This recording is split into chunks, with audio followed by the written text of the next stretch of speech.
பாலஸ்தீனத்தினுடைய தைர் அல் பலா என்கிற பகுதியினுடைய நகராட்சி தேர்தல் நடைபெற இருக்கிறது.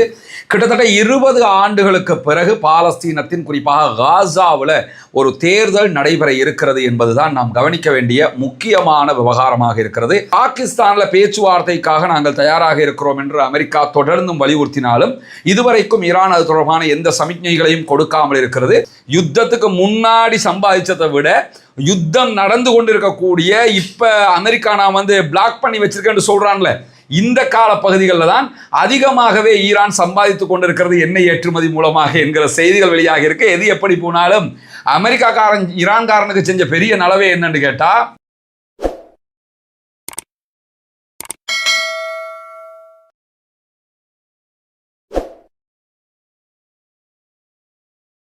அன்றுக்கினிய சகோதர சகோதரிகளே, நம் அனைவர் மீதும் ஏக இறைவனுடைய அமைதியும் கருணையும் உண்டாகட்டுமாக என்கிற உயரிய பிரார்த்தனைகளோடு பாலஸ்தீனம் மீதான இஸ்ரேலிய ஆக்கிரமிப்பு இராணுவத்தினுடைய 2 ஆண்டுகால யுத்தம் தற்போது ஒரு யுத்த நிறுத்தமாக மாற்றப்பட்டு இன்றோடு 195வது நாட்களை நாம் தாண்டி கொண்டிருக்கிறோம். இந்த தருணத்திலையும் இஸ்ரேலிய ஆக்கிரமிப்பு இராணுவம், ஆக்கிரமிப்பு படைகள் தொடர்ந்து பாலஸ்தீனம் மீது தன்னுடைய யுத்த நிறுத்த மீறல் தாக்குதல்களை நடத்தி கொண்டுதான் இருக்கின்றன. ஒரு நாளைக்கு குறைந்தது 3 தடவையாவது அவர்களுடைய தாக்குதல்கள் காசாவுக்குள் நிகழாமல் இல்லை. அதே நேரம் காசா எல்லையாக இருக்கக்கூடிய ரஃபாவையும் முழுமையாக திறக்காமல் பாலஸ்தீன அப்பாவிகளுக்கு தொடர்ந்து அவர்கள் அநியாயம் இழைத்து கொண்டு வரக்கூடிய நிலையில தான் வெளியாகி இருக்கக்கூடிய ஒரு முக்கியமான செய்தி என்னவென்று சொன்னால், எதிர்வருகிற சனிக்கிழமை நாளை மறுநாள் இன்ஷா அல்லாஹ் பாலஸ்தீனத்தினுடைய தைர் அல் பலா என்கிற பகுதியினுடைய நகராட்சி தேர்தல் நடைபெற இருக்கிறது. கிட்டத்தட்ட 20 ஆண்டுகளுக்கு பிறகு பாலஸ்தீனத்தின் குறிப்பாக காசாவில் ஒரு தேர்தல் நடைபெற இருக்கிறது என்பதுதான் நாம் கவனிக்க வேண்டிய முக்கியமான விவகாரமாக இருக்கிறது. 2006ஆம் ஆண்டுக்கு பிறகு இந்த தேர்தல் நடத்தப்படுகிறது. ஆனால் இந்த தேர்தலில் எந்த இடத்திலும் பாலஸ்தீன விடுதலை அமைப்பினர் பங்கெடுக்கவில்லை என்பதையும் நாம் கவனிக்க வேண்டும். அவர்களை பொறுத்தவரையில் அவர்கள் சார்ந்த சில வேட்பாளர்கள் களமிறக்கப்படுகிறார்கள், நேரடியாக அவர்கள் பங்கெடுக்கவில்லை என்கிற செய்திகள் இன்றைக்கு வெளியாகி இருக்கிறது. இந்த தேர்தல் எதிர்வருகிற சனிக்கிழமை நடைபெறுவதற்கான மிக முக்கியமான காரணமே என்னன்னு கேட்டால், காசாவினுடைய எல்லா செட்டப்புமே சீர்குலைந்து இருக்கிறது.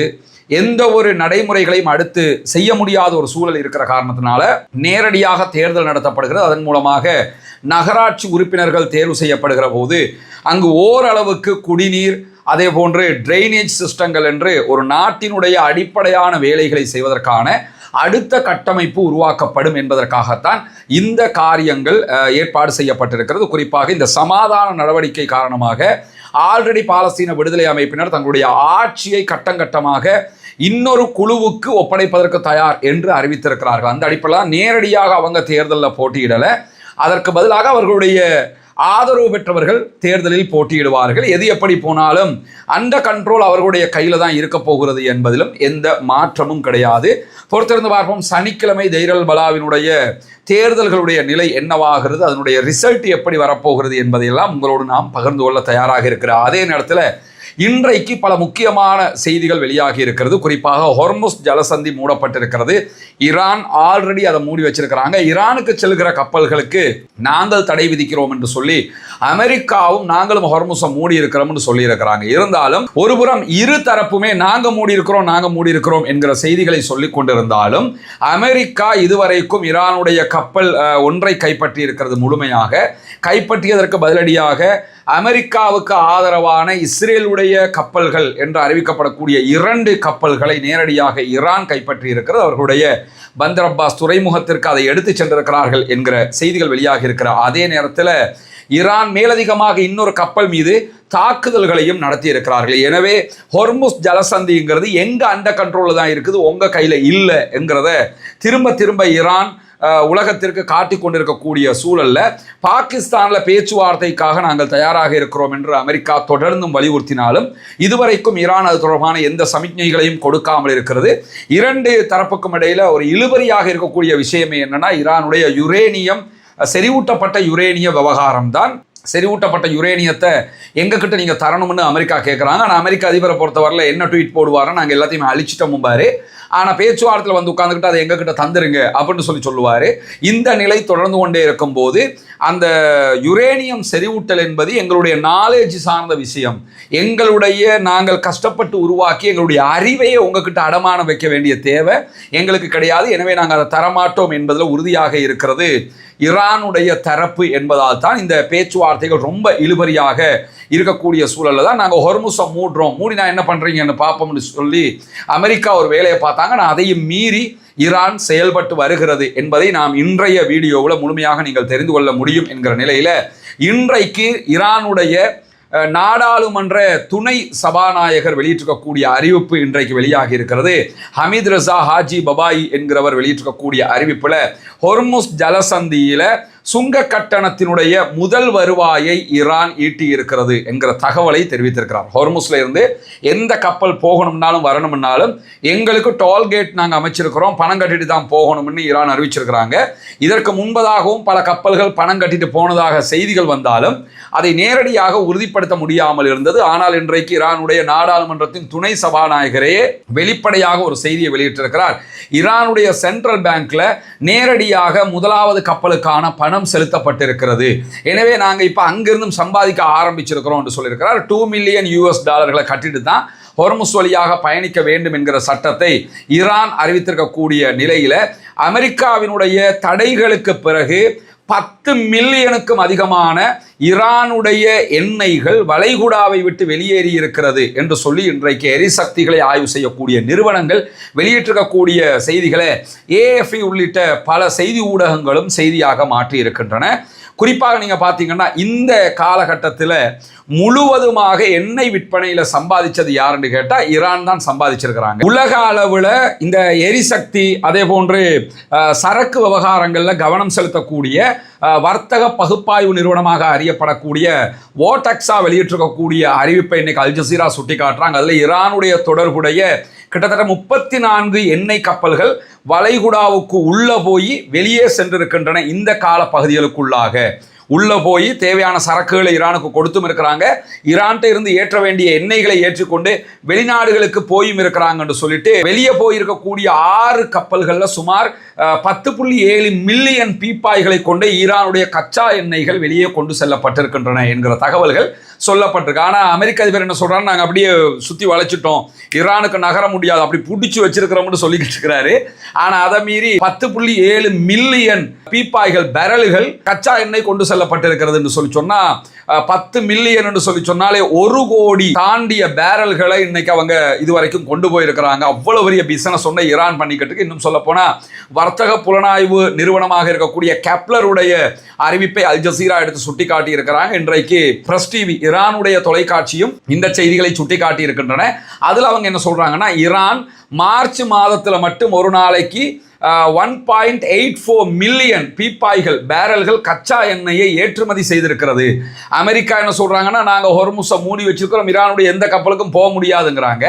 ஆனா மார்ச் மாசத்துல மட்டுமே அவங்க 10 லட்சத்துக்கு மேற்பட்ட பேரல்களை ஏற்றுமதி பண்ணியிருக்கிறாங்க. வர்த்தக புலனாய்வு நிறுவனமாக இருக்கக்கூடிய கெப்லருடைய அறிவிப்பு இன்றைக்கு வெளியாகி இருக்கிறது. அல் ஜசீரா, பிரஸ் டிவி உள்ளிட்ட ஊடகங்கள் அதை சுட்டி காட்டி இருக்கிறாங்க.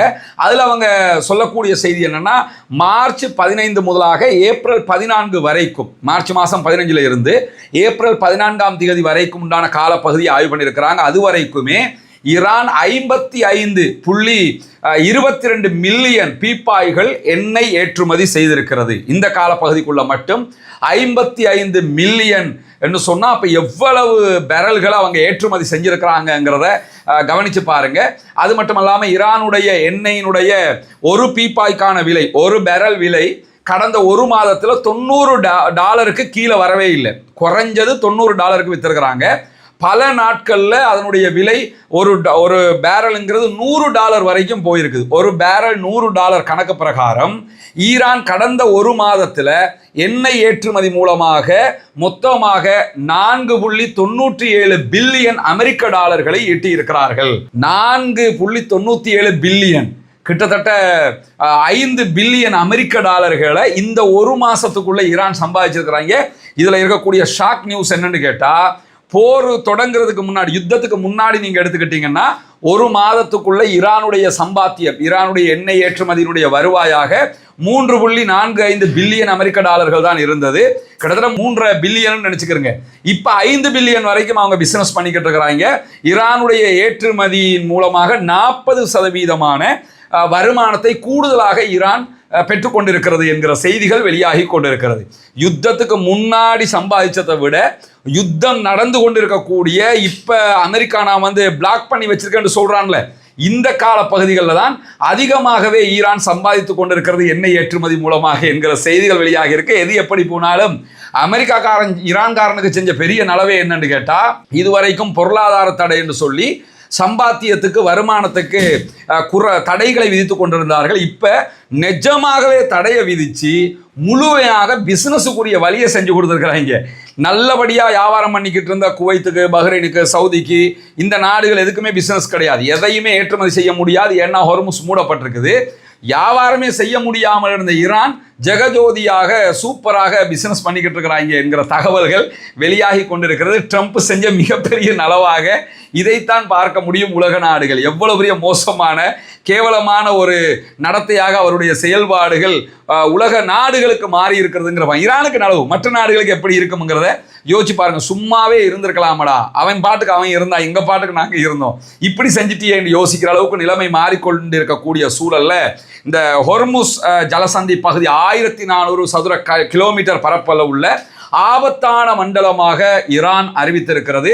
ஜிபிஎஸ் வசதியோட கூடிய மிதக்கும் கன்னிவெடிகளை ஈரான் அங்கே வைத்திருக்கிறது. எனவே அங்கே யார் நுழைஞ்சாலும் கம்ப்யூட்டர் மூலமாக அல்லது ஜிபிஎஸ் மூலமாக அவங்க அந்த கப்பல்களை வெடிக்க செய்ய முடியும். ஏன்னா கன்னி வெடிகளை நாங்கள் மாட்டி தான் வச்சிருக்கிறோம், ஜிபிஎஸ்ல இயங்குற விதமாக நாங்கள் செஞ்சிருக்கிறோம்ங்கிறாங்க.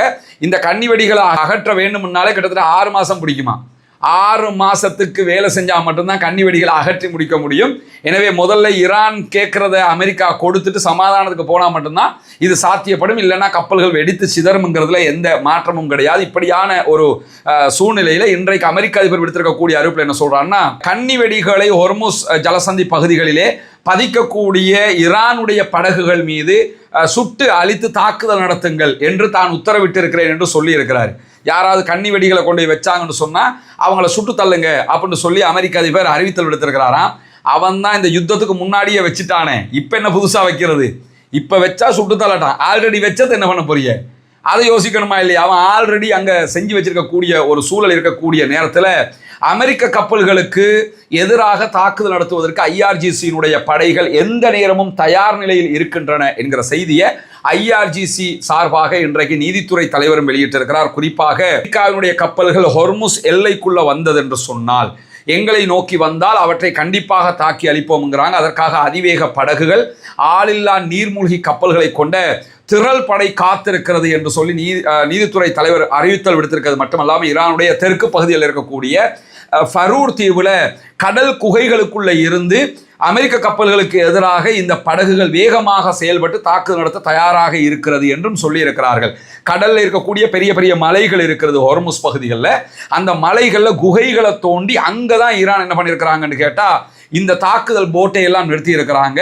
இந்த படகுகள் அவர்களுடைய ஆயுத களஞ்சியங்கள் எல்லாம் அங்கே இருக்கிறதுனால உள்ள எந்த கப்பல் வந்தாலும் தாக்குதல் நடத்துவோம்னு அறிவிச்சிருந்த நிலையில தான் அமெரிக்காவினுடைய மிக பிரம்மாண்டமான தாக்குதல் கப்பல்களில் 2ஆக அறியப்படக்கூடிய யுஎஸ்எஸ் மைக்கேல் மெர்பி என்று சொல்லக்கூடிய கப்பல், அதே போன்று யுஎஸ்எஸ் பிராங்க் பீட்டர்சன் என்கிற 2 கப்பல். இந்த 2 கப்பலும் ஹொர்முஸுக்குள்ள நுழையிறதுக்கு ட்ரை பண்ணும் போதே ஈரானுடைய ஐஆர்ஜிசி அறிவித்தல் விடுத்தது, நீங்க நுழைஞ்சீங்கன்னா உங்க மேல நாங்க அட்டாக் பண்ணுவோம் அறிவித்தல் விடுத்தார்கள். உடனடியாக அமெரிக்காவினுடைய போர்சஸ் என்ன பண்ணாங்கன்னா, ஐஆர்ஜிசி இடத்துல 15 நிமிடங்கள் டைம் தாங்க எங்களுக்கு, நாங்கள் மேலிடத்துல பேசிட்டு வர்றோம்னு சொல்லி சொன்னாங்க.